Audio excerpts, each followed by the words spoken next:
Bonsoir à tous, soyez les bienvenus dans votre journal et merci à vous de commencer la semaine avec nous. Et ce soir, la rédaction accueille Rivo Malala Rakotonravelo, secrétaire départemental du SNUPP. Bonsoir Rivo. Bonsoir. Alors après ce que beaucoup ont qualifié de fiasco, le mouvement du 13 septembre dernier a été reconduit à demain, le 20 septembre, par l'intersyndicale. On verra, les revendications, le sait, sont nombreuses, mais est-ce que cela sera suffisant pour mobiliser les troupes? On en parle tout à l'heure avec vous. Rivo, vous restez avec nous. Avec nous également sur le plateau, Pierre Bellucci. Bonsoir Pierre. Bonsoir Amina, bonsoir à tous.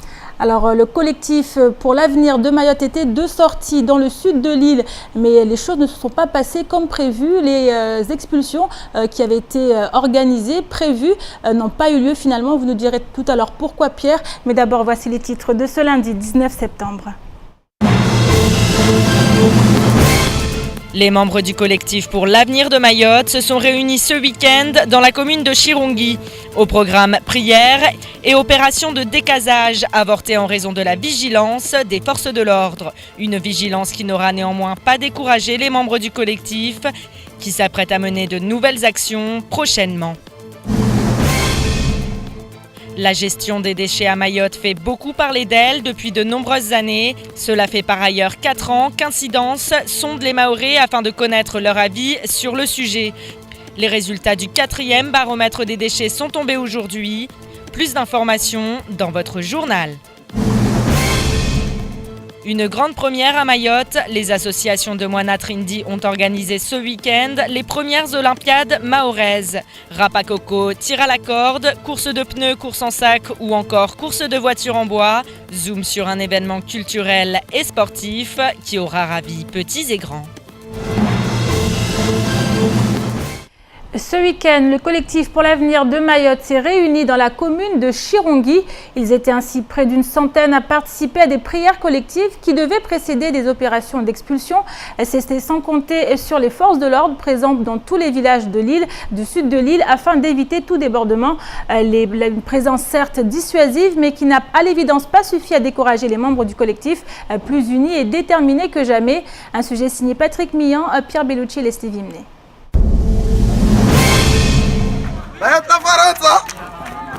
Pourquoi prendre ce drapeau? Parce qu'on est français et on est fiers de l'être. Ça, c'est pour dire à nos confrères qui viennent d'ailleurs, là, de Comores, d'Afrique, de Madagascar, que nous, on est fiers d'être français. Tout simplement. Ils ont choisi leur indépendance, ils ont qu'à respecter leur indépendance. Nous, on a choisi d'être français, on veut rester français. Les membres du collectif pour l'avenir de Mayotte s'étaient donné rendez-vous samedi matin dans la commune de Chirongui. Dès 10h, près d'une centaine de personnes venues des 4 coins de l'île a ainsi participé à des prières collectives menées par plusieurs fundis. Le tout en présence du drapeau français, brandi fièrement par des membres du collectif, toujours aussi remontés face à l'immigration. Eux, ils devraient respecter notre choix et non, nous, on respecte leur choix. Parce qu'on ne peut pas y aller aux Comores, en fait, faire ce qu'on veut là-bas. On les respecte. Donc, eux aussi, ils devraient nous respecter avec notre choix qu'on a fait. Nos arrière-parents, en fait, ils ont souffert, ils sont battus pour qu'on reste français. Au jour d'aujourd'hui, on y est. Donc, tout ce que nous, on veut et ce qu'on souhaite ici à Mayotte, qu'on nous laisse vivre en paix avec la France. Tout simplement, on ne demande pas grand-chose.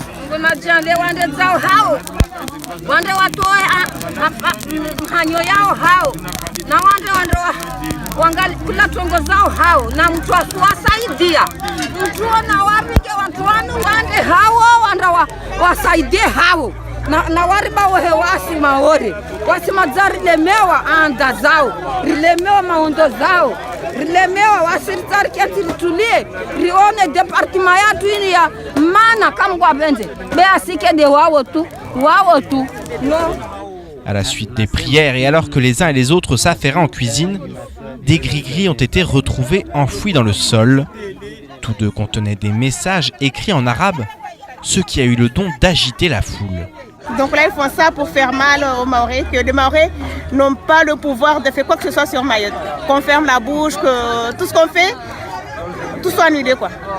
lewor nagrkana si jabu kare furungwezi vani wafakwinu rijari paravani wafakumbili zadiwa kare furvani moja dzukundu moja njeu moja ya shitu itilwa shitu ya ambao imaore ife daima daharisi hime mojai katibiwa vavo maore ilale iburie safike waswa maore wafakuyo tiyor toihedza telejournalisti pia iwaone narihime waswa maore narihime ridai maore yatunbe maore ngamia.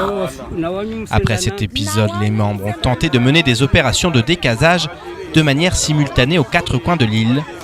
En effet, le collectif reste toujours aussi déterminé à lutter contre l'immigration venue des Comores. Nos confrères qui sont en train de dire que on est en train de nettoyer Mayotte, on nettoie Mayotte du bon sens. On n'a jamais dit à un métropolitain de partir de Mayotte. Pourquoi? Parce que les métropolitains, pour moi, ce sont des Maoris. Les Réunionnais, pour moi, ce sont des Maoris. Les Guadeloupéens, ce sont des Maoris. Moi, je peux y aller à la Réunion quand je veux. Et eux aussi, ils peuvent venir à Mayotte quand ils veulent, tout simplement.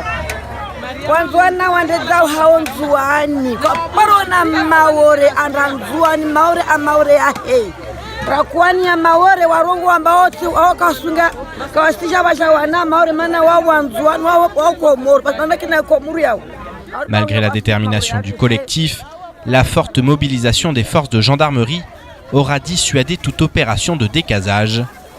Mais pas de quoi décourager pour autant les membres qui ont annoncé que les futures actions se préparent et devraient notamment viser certains services de l'État. On l'a vu, Pierre, dans le reportage, près d'une centaine de personnes réunies pour procéder à ces expulsions, mais ça n'a pas marché puisque les forces de l'ordre étaient présentes. Alors on voit que les choses prennent de plus en plus d'ampleur et la tension est de plus en plus vive. Oui, alors je ne sais pas si la tension est de plus en plus vive. En tout cas, voilà, le collectif, il est constitué depuis plusieurs semaines maintenant. Il a été créé à partir d'autres collectifs venus d'un peu toute l'île. Ils veulent mener des actions, alors ils savent qu'ils sont dans l'illégalité et aujourd'hui ils ont rencontré plusieurs fois la préfecture. Donc la préfecture sait finalement qu'est-ce qu'ils vont mettre en place, notamment les décasages puisqu'ils l'ont annoncé. Et de l'autre côté, la préfecture, elle a pris les devants et elle a tout simplement placé des forces de gendarmerie un peu partout sur les points chauds où il allait y avoir des décasages. Donc finalement, le collectif est pris dans une spirale où il ne peut rien faire et parce qu'il va être dans l'illégalité. Et la préfecture est vraiment très ferme. Les décasages, c'est terminé. Voilà. Donc pour l'instant, ils vont devoir effectivement changer de stratégie s'ils veulent se faire entendre. Ils vont notamment, et c'est ce qu'ils veulent faire, s'attaquer à ce qu'ils considèrent comme le principal responsable de cette situation, c'est-à-dire l'État.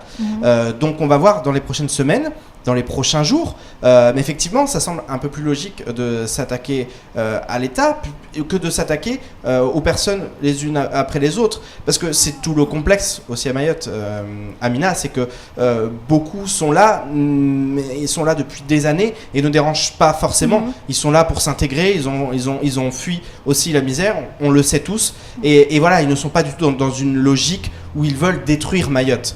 Alors s'attaquer à l'État, vous l'avez dit Pierre, c'est justement en allant dans les points stratégiques comme certains établissements administratifs. Oui, voilà, c'est le cas. Ça sera, on imagine les services fiscaux, la caisse de sécurité sociale, le bureau immigration, et également au niveau de la préfecture. Voilà, donc, mais c'est tout le paradoxe de cette situation, c'est-à-dire qu'aujourd'hui, on réclame que l'État agisse parce qu'on sait qu'il y a un problème d'immigration, que ça fait des années qu'on a laissé faire et qu'aujourd'hui on est arrivé dans une telle situation que oui, l'immigration pose problème.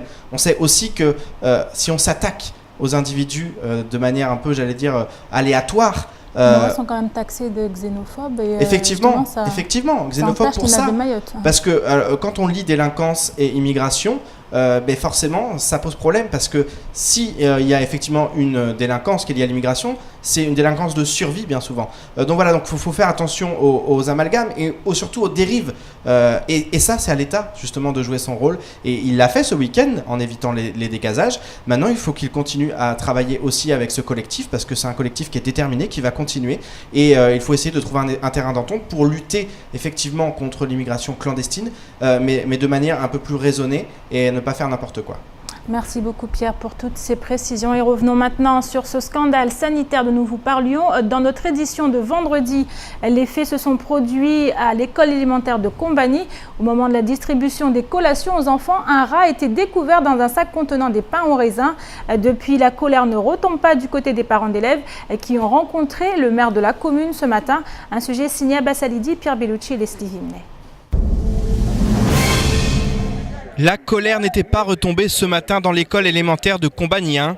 Dès l'aube, les parents d'élèves se sont rendus sur place afin de réclamer des comptes. En effet, la découverte d'un rat dans les collations aura été la goutte d'eau qui a fait déborder le vase. Vendredi,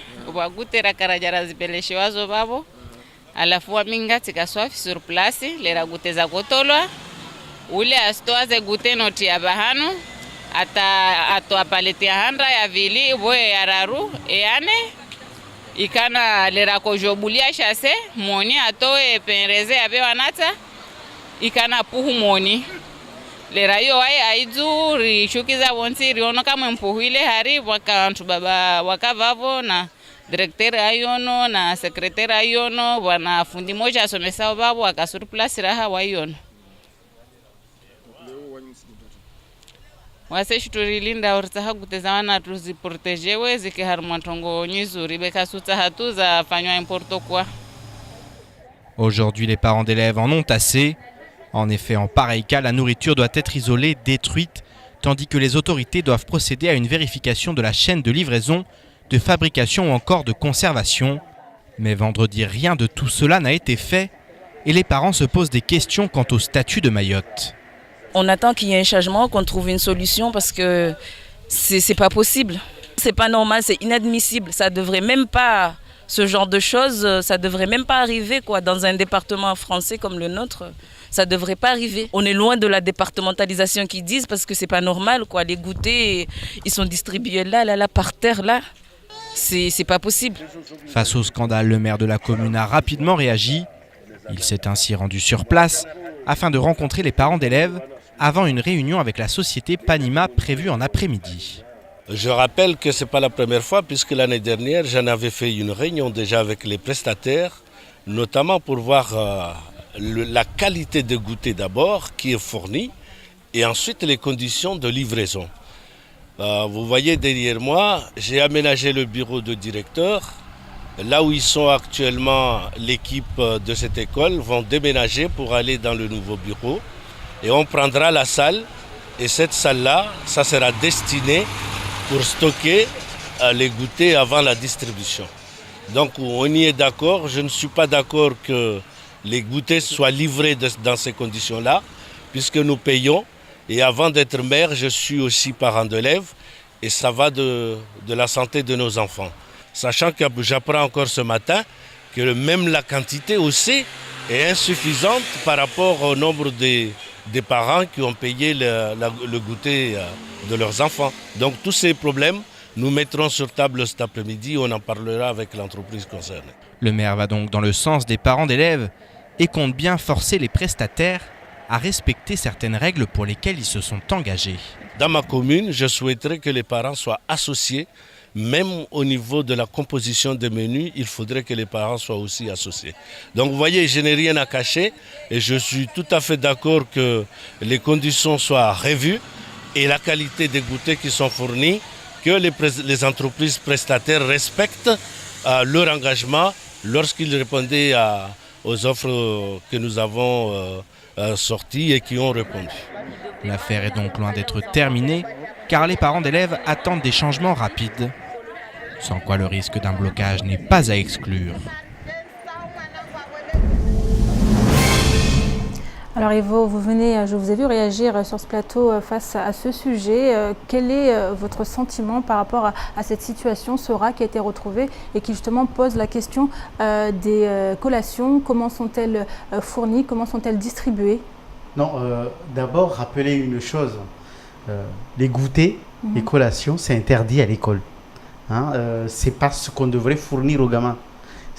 Il y a la restauration scolaire, mais les goûters, c'est légal. Je me rappelle, il y a 2 ou 3 ans de cela, un spécialiste était passé à Mayotte et avait affirmé ce que je suis en train de dire aujourd'hui. Deuxièmement, c'est pas la première fois qu'il y a ce genre de situation où on retrouve de la nourriture, dont la date de péremption est déjà dépassée, ou de la moisissure, ou de la ferraille, on avait vu aussi, et là, avec des rats. Malgré ce message ou ce discours de fermeté du maire, mais d'autres maires aussi l'ont tenu, les prestataires n'ont pas évolué quant aux conditions de livraison. Donc je pense qu'il va falloir carrément avoir une position catégorique, parce qu'on continue cela. Bon, une sorte d'impunité pour vous? Non, c'est pas une histoire d'impunité, c'est juste des discours qu'on sort, qu'on dit oui, on va s'en occuper, mais en fait, rien du tout. À partir du moment où les parents d'élèves, les collègues ont le dos tourné, il ne se passe plus rien. Je vous dis qu'il va encore en avoir des situations qui vont passer à la télé, d'autres non. Et c'est quelque chose qui est devenu quotidien, un endroit où effectivement de la nourriture est livrée aux gamins et qui est de mauvaise qualité. Alors revenons maintenant, Rivo, sur son mouvement de grève qui a déjà été entamé le 13 septembre dernier, on l'a vu, et qui est reconduit demain, 20 septembre, on l'a vu. Alors plusieurs discours, fiasco, réussite, quelle est votre position par rapport à cette mobilisation? Fiasco, à mon sens, je suis le secrétaire départemental d'un syndicat des enseignants du premier degré. Moi, je constate dans le premier degré que l'appel à la grève a été largement suivi, avec au minimum, et là je suis au bas mot, 65% de grévistes. Au moins une 50aine d'écoles fermées. Donc je suis désolé, dans mon champ de compétences, le mouvement n'a pas été un fiasco. Effectivement, on peut reconnaître que très faible mobilisation dans la manif, mais je regarde déjà dans un premier temps si l'appel à la grève a été suivi. Personne aujourd'hui ne peut me contester. Alors qu'attendez-vous pour demain, Rivo? Les prévisions que j'ai, en tout cas des collègues du premier degré, l'appel à la grève sera suivi. Nous essayons de faire le maximum pour qu'il y ait plus de monde sur Mamoudzou demain et plus de monde dans notre manifestation. Mais en tout état de cause, il ne faut pas oublier la revendication. Justement, sont-elles les mêmes? Est-ce que c'est... La revendication, c'est... la reprise en compte de l'ancienneté générale de service des collègues, parce que nous estimons que nous faisons le même travail que tout le monde, tous les enseignants. Nous faisons, à partir du moment où un enseignant qui aurait 25 ans de carrière, d'ancienneté générale de service, et qui se retrouve au 10e ou 11e échelon de professeur des écoles, le même professeur des écoles ou instituteur qui a le même année de service, il ne devrait pas se retrouver au 4e ou 5e échelon. Donc c'est cette injustice-là que nous souhaitons réparer. Et je pense que le message est arrivé, puisque le 3 juin dernier, à Paris, le gouvernement n'a reconnu que l'ancienneté générale de service des collègues, des agents qui ont été intégrés dans les corps propres. Nous disons, les corps propres, c'est un corps spécifique qui a été créé pour Mayotte. Nous disons que ce dispositif doit être appliqué aux enseignants du premier degré, mais aussi aux autres agents publics qui ont intégré la fonction publique. On ne comprend pas pourquoi, à nous autres, on ne nous répare pas l'injustice. Alors, la ministre des Outre-mer, Erika Barrette, sera à Mayotte prochainement. Qu'attendez-vous de cette visite, Rivo? Vous avez prévu un accueil particulier pour Depuis un certain temps, depuis le mois de juin, depuis avant même le mois de juin, on nous a fait miroiter ou on nous a laissé planer une suite, un aboutissement à nos revendications. On continue à nous dire que ne vous inquiétez pas, on va se retrouver très rapidement pour parler de votre revendication. Mais nous nous rappelons seulement que depuis un certain temps, depuis quelques années, nous portons cette revendication. Donc aujourd'hui, les discours de bonne volonté, les promesses, ok, mais surtout nous voulons arriver à des actes concrets. Donc la ministre qui va venir ici, si entre-temps il n'y a pas des évolutions favorables et qui nous garantissent la concrétisation de nos revendications, nous serons désolés et nous serons avec elle dans la rue le 28, vous avez annoncé, le 28 septembre. Merci beaucoup Rivo pour votre intervention. Je rappelle que vous êtes le secrétaire départemental du SNUPP ici à Mayotte. Et on continue avec la 4e édition du baromètre des déchets à Mayotte dont les résultats ont été publiés aujourd'hui. Menée par Incidence, l'enquête permet chaque année de prendre la mesure des actions réalisées par les professionnels du secteur eu égard au ressenti des habitants. En amont, les Mahorais avaient en effet été invités à donner leur avis et à partager leur opinion sur ces problématiques essentielles. Les précisions avec Adèle Laurent. 3,4 sur 10, c'est la note générale donnée cette année par la population à la gestion des déchets à Mayotte. Même si ce résultat peut sembler faible, il est en fait en légère hausse par rapport à la note de l'année dernière, qui n'a pas dépassé 2,5. Les habitants à la fois trouvent que le territoire est globalement plus propre, mais ils sont quand même 73% à trouver que l'espace public est mal entretenu. Ils ne sont plus que 58% à trouver que la gestion des déchets est en train de changer. Ils étaient 66% l'année dernière.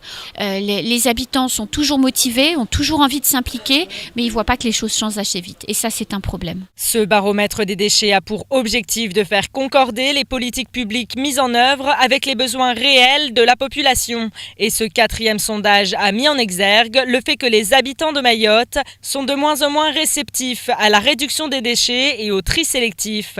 Pour Incidence, cela peut s'expliquer par le manque de communication et d'information à ce sujet. On se rend compte que 80% des habitants ne savent pas que les déchets verts sont recyclés à Mayotte.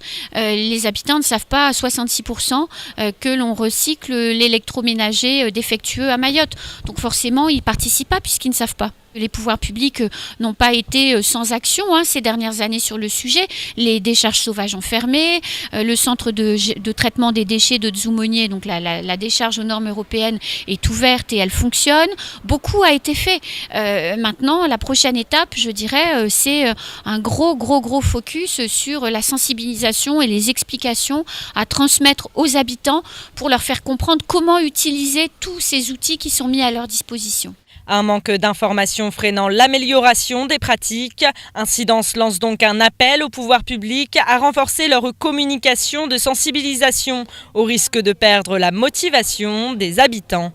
Motivation qui est d'autant plus indispensable à quelques mois de l'ouverture des déchetteries qui fonctionnent sur une base de volontariat.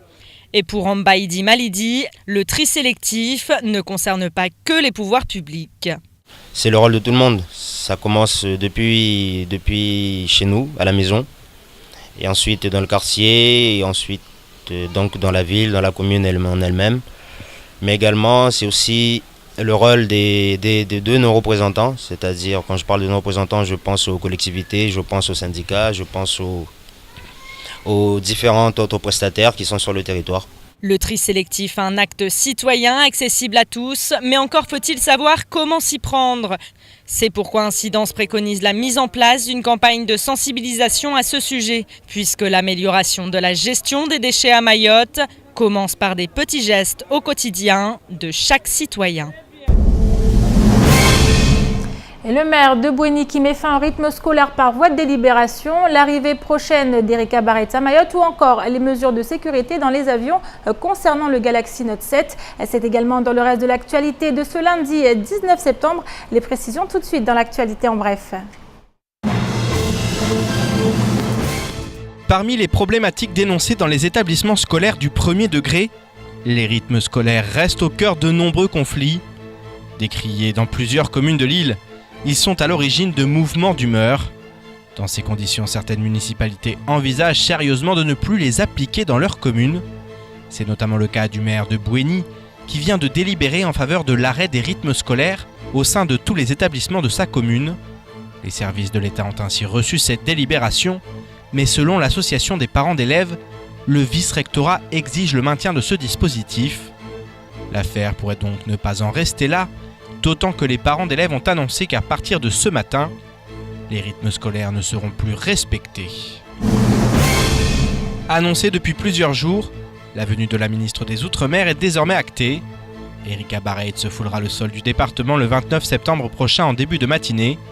Son programme s'annonce très chargé et elle devrait notamment aborder de nombreux points tels que l'insécurité et l'immigration, le plan sécurité à venir pour l'Outre-mer, se pencher sur l'éducation et faire quelques annonces quant à la prochaine loi de finances. Des avancées sociales sont également attendues, tandis que son départ est programmé vendredi 30 septembre à 21h. En attendant, elle a rencontré le préfet Frédéric Vos ce matin, avant un autre échange mercredi avec le président de l'association des maires de Mayotte, Saïd Omar Wali. L'état d'urgence a impliqué un renforcement significatif de la sécurité autour des aéroports du pays. Mayotte n'échappe pas à cette règle, même si c'est désormais dans les avions que certaines consignes changent. En effet, l'actualité a mis en lumière un problème technique rencontré par le téléphone Galaxy Note 7 de Samsung, un tout nouveau modèle dont des batteries ont explosé alors qu'elles étaient en chargement. Depuis le 2 septembre dernier, le géant sud-coréen a donc suspendu la vente de son nouveau smartphone et a battu le rappel de plusieurs millions de modèles vendus à travers le monde. Dans ces conditions, la compagnie Air Austral a changé ses messages de sécurité avant le décollage, puisqu'il est désormais indiqué que les Galaxy Note 7 doivent être éteints et en aucun cas rechargés dans l'avion. Une mesure de précaution pour éviter tout accident, qui devrait se généraliser à l'ensemble des compagnies. Et on termine avec cet événement unique qui s'est déroulé dans la commune de Bouéni ce week-end. Les premières Olympiades de Mayotte organisées par les associations du village de Moinachindi. Au programme tir à l'arc, course de pneus ou encore course de voitures en bois. Autant de disciplines qui auront su réunir petits et grands. Retour sur cet événement à la fois convivial et intergénérationnel. Dans ce reportage signé Cyril Vandenrich, Pierre Bellucci et Assoumani Darwesh. La fête a battu son plein ce week-end dans le village de Moinatrindri. En effet, les associations du village ont décidé d'organiser pour la première fois des Olympiades pas comme les autres. Donc c'est une journée intergénérationnelle qu'on appelait les Olympiades maoraises de Moinatrindri, la première édition. Donc on a décidé de commencer cette année en organisant différents jeux traditionnels pour permettre justement aux jeunes, aux personnes âgées, aux mamans et aux familles en gros de se réunir et partager des beaux moments ensemble à travers des jeux. La journée a été rythmée par de nombreuses activités allant du débat en début de matinée à la célèbre course de pneus. Ce matin, on a organisé un débat. Oui. Et Maolida Chengue, on a organisé des tressages de feux de coco. Et après, on a mangé à midi et cet après-midi, on a commencé avec la tir à la corde, gourou qu'on appelle chez nous. Et après, tout à l'heure, il y aura la course des pneus et après la course des voitures en bois. Si la course de pneus est désormais connue de tous, celle des voitures en bois a su attirer la curiosité. En effet, ces courses sont moins courantes et les organisateurs ont souhaité les mettre en lumière, de la création des voitures jusqu'à la compétition. Donc je l'ai fabriqué ce matin, les pneus on les a coupés hier, mais après tout le reste on l'a coupé aujourd'hui, on l'a fabriqué aujourd'hui et on a mis un petit... Par rapport aux autres on a mis ça, ça nous permet, si ça va trop vite, donc ça nous permet de freiner, de ralentir un petit peu et après ça nous sert de volant pour diriger la voiture. peu comme ça, donc ça me permet de diriger la voiture et après là. Sur les fortes descentes, ça nous permet de freiner. Et ce que je mets là, ça c'est des feux décapotiers que j'écrase. On met sur les pneus, c'est les roues, ça permet de rouler plus vite. Ça remplace la graisse en gros. Mais c'est à la traditionnelle et c'est encore mieux. Notre association a mis en place des ACM avec le collectif des mineurs. Donc ça fait 2 mois qu'on essaie d'organiser ça. Donc il y a quelqu'un qui sait les faire, qui venait les faire avec les enfants dans le centre. Donc il en a fabriqué 4. Et après, depuis hier, nous, avec des anciens, on est venus en fabriquer des vraies voitures en bois à la traditionnelle. Donc ça date d'une semaine et là, moi j'ai fait le mien ce matin. Cet événement convivial, sportif et culturel aura su contenter petits et grands. Une belle manifestation qui pourrait être renouvelée à l'avenir. Et pourquoi pas s'étendre à d'autres villages.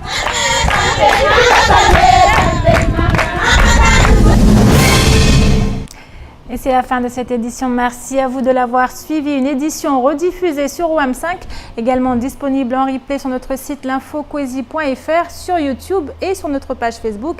Et demain, dès 6h, retrouvez la matinale. Souleymane Abdou, représentant de Bruno Le Maire, sera l'invité du temps de parole. Et enfin, ce soir, comme tous les lundis soirs, ne ratez pas à 19h40 votre rendez-vous sportif K-Sport. Excellente suite de programme à vous sur KTV.